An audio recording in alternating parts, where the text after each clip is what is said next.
To use the touchpad control, you first need to wake it up by touching it in any location. Once you've selected the touchpad for its use, you need to decide which component you'd like to control. The system control, the camera, lighting. To power up the sound system, it's required that you depress this button.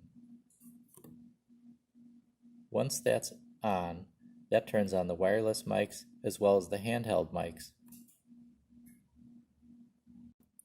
If you brought in your own sound, our presets have been automatically set so that the sound should be set correctly. If you do need to plug your sound in, you can plug it into this box. In this location, that would be the sound in button. We do not provide the connectors needed. However, this is the type of connector that would go into that, and the receiving end would go into your phone or sound equipment that you have.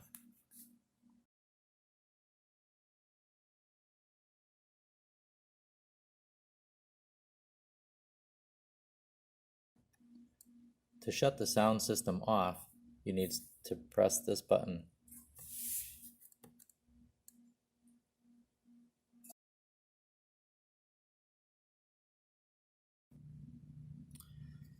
To make sound changes, go to the Mixer tab here.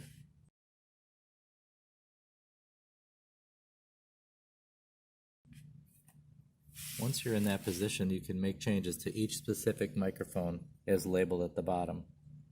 So for example, if you wanted to turn the volume down at the lectern, you could just turn it down here, and that would lower the sound for the lectern only. If you'd like to mute one of the microphones, the mute button is here.